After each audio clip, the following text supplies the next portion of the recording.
Salut la machine et j'espère que tu es au top. Quand on parle de cinématique d'un point, la notion la plus importante, c'est celle d'équation horaire. Alors ça peut paraître très bizarre cette équation horaire, mais c'est rien d'autre qu'une manière de mettre en relation la vitesse, l'accélération et la position. Et c'est ce qu'on va voir maintenant. Allez, on est parti.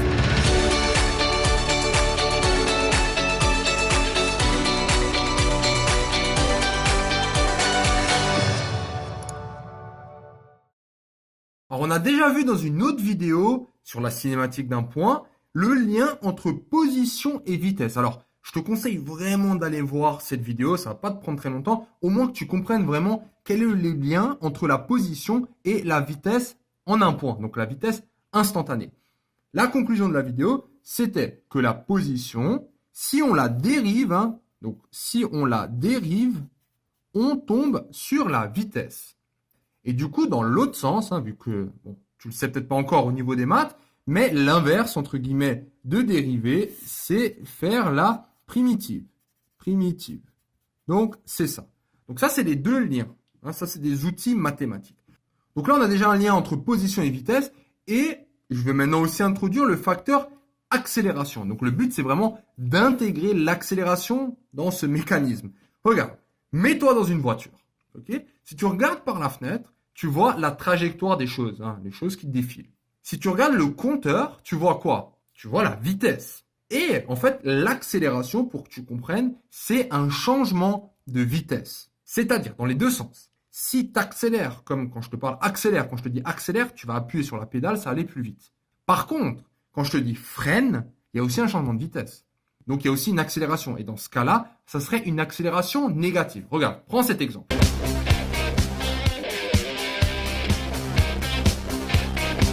Donc on voit bien qu'il y a eu une vitesse constante au début, quand il était là, et après il a accéléré, donc il y a eu un changement de vitesse pour qu'il aille plus vite et puisse faire le wheeling, et à la fin il retombe. Donc il y a de nouveau accélération qui diminue. Donc ça c'est un exemple concret. Regarde maintenant. Les équations horaires, c'est quoi? Donc on va y venir. Pourquoi on parle toujours d'équations horaires? À partir de maintenant, dès qu'on parle d'une position d'un objet, on va tout le temps considérer son point, donc son centre de gravité. Ça, c'est toujours important. C'est pour ça qu'on voit tout le temps aussi O, c'est l'origine du repère, et G, G comme gravité. Donc ça, maintenant, si j'ai un repère en 3 dimensions, tu vois que ce OG, donc ce vecteur OG, comment je peux l'écrire? Ça, c'est juste des petits rappels, si tu n'es pas au courant. Donc, il a une direction selon I, J et K. Donc, il y a vraiment les 3 axes qui doivent être pris en compte. Donc, selon I, j'ai XG. J'ai XG selon I, plus selon Y, donc je vais avoir quoi? Je vais avoir YG, YG selon le vecteur J, plus ZG selon le vecteur K. Voilà. Donc ça, c'est juste un petit rappel au niveau des maths. Donc très bien. La distance, donc cette taille, si tu veux, c'est ce qu'on appelle la norme. Alors la norme, c'est rien d'autre que tout ça. Donc je vais taper OGT, le vecteur. Pardon.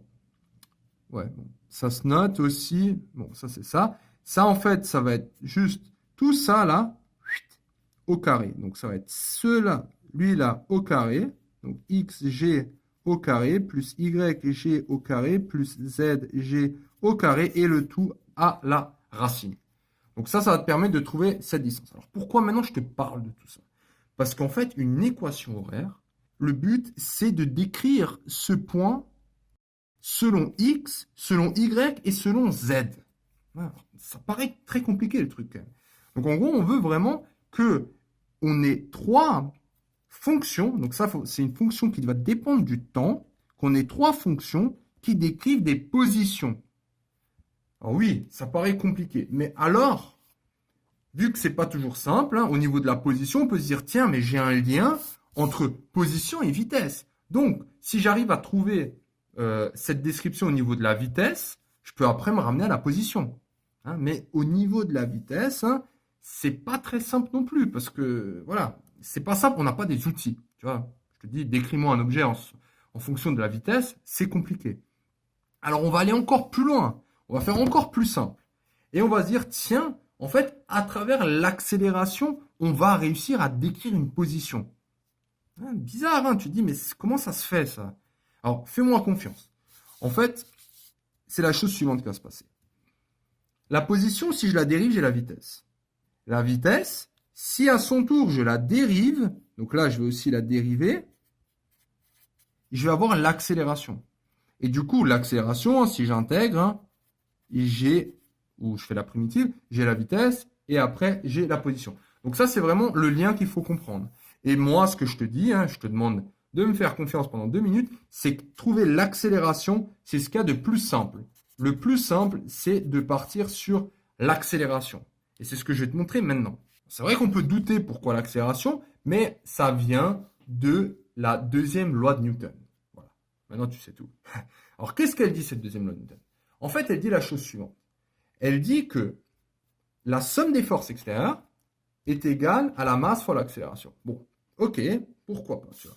Alors, déjà, ce qu'il faut comprendre, c'est que d'un coup, en fait, on a un peu changé la règle du jeu. Parce que moi, je cherche à avoir une accélération depuis avant. Pour trouver une vitesse, pour ensuite trouver une position. Sauf que là, je te dis, tiens, mais pour avoir une accélération, il suffit d'avoir les forces appliquées à l'objet. Et là, c'est très simple. Parce que si je jette, par exemple, si je laisse tomber une pomme, hein, on aime bien les pommes, bah, il suffit de regarder les forces qui s'appliquent sur la pomme. À partir de ces forces, on peut sortir le vecteur accélération. Encore une fois, ça sera toujours plus simple d'observer les forces qui s'appliquent sur les objets, sur leur centre de gravité, que d'analyser des trajectoires, tout ça. Donc, on va vraiment utiliser cette idée. L'idée est qu'on part de la deuxième loi de Newton, qui nous sort l'accélération. Avec cette accélération, je vais intégrer, je vais avoir la vitesse, et j'intègre, je vais avoir la position, et finalement, c'est vraiment ça ce que je veux. Parce que la position, c'est bien les équations horaires. Donc, ça veut dire que j'ai la position selon le temps, x selon le temps, et y selon le temps, hein, si on est en 2 dimensions. Alors ça, maintenant, j'espère qu'au moins, ça va t'introduire les formules que tu te prends dans la gueule sans vraiment comprendre pourquoi c'est comme ça.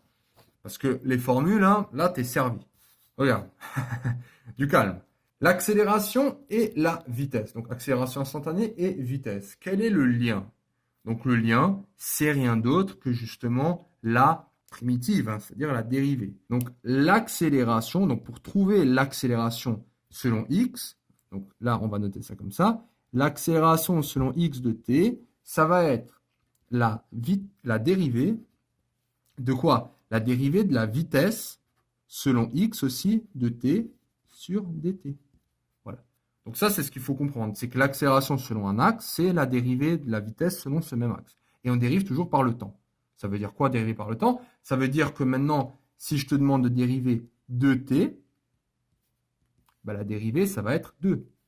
Et si maintenant, je te demande de dériver, là, parce que c'est la constante, et maintenant, si je te dis, tiens, dérive xt, ah, parce qu'en fait, on a souvent l'habitude de prendre x comme variable, alors que là, si je dérive ça, bah, si t c'est la variable, ça va être une constante. Donc ça va être x, la dérivée. Ok? Bon, ça c'est juste un petit jeu au cas où. Donc comprendre que ça c'est la variable. Bon, alors c'est pareil pour a y de t, blablabla, a z de t, ta.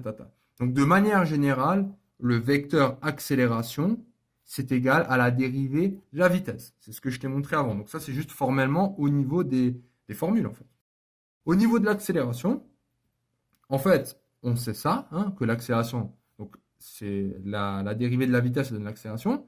Et ça, hein, ce truc bizarre que tu peux lire et que tu lis seulement parce que tu n'as aucune idée de ce que c'est, ça, ce d carré, ça veut dire qu'en fait, on va dériver 2 fois.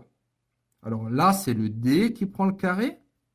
Et en dessous, en fait, ça veut dire ça, là, c'est pas le d qui prend le carré, c'est la variable qui prend le carré. Ça veut juste dire, ça là, ça veut dire, je dérive 2 fois quoi? Ben, je dérive ça. Ça, c'est bien la position, hein, le vecteur position que je t'ai montré tout au début.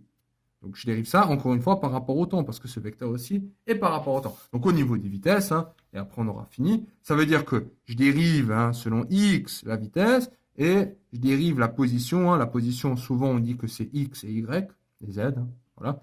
au lieu de dire O. Donc si tu veux X, c'est pareil que OGX, hein, si tu préfères. C'est jusqu'au bout d'un moment on dit que c'est X, Y, Z. Tu vois, je dérive 2 fois X, 2 fois selon Y et 2 fois selon Z. Donc c'est juste ça, ces formules qui paraissent un truc de fou. Après, si tu dois trouver la norme, c'est-à-dire la distance d'un de ces vecteurs, bah, il suffit de faire ce que je t'ai montré avant. C'est le premier terme au carré, le deuxième au carré, le troisième au carré, et tu appliques la racine. Ce qui se cache derrière, c'est Pythagore. Donc voilà. Donc j'espère en tout cas que tu auras surtout compris cette construction. Ce qui est la plus importante, c'est qu'on part de la deuxième loi de Newton, on joue d'un coup sur les forces, hein, on part des forces qui nous permet de trouver une accélération. J'intègre vitesse, j'intègre position, j'ai mon équation horaire. Très important maintenant, on va appliquer ça et le mettre en pratique à travers des exercices. Voilà, félicitations d'être arrivé jusqu'au bout de cette vidéo. Cette vidéo t'a plu? Ça tombe bien, il y en a encore. Sur matrix.fr, tu peux non seulement télécharger le résumé de cette vidéo, mais aussi retrouver tout ton programme avec plein d'exercices corrigés étape par étape.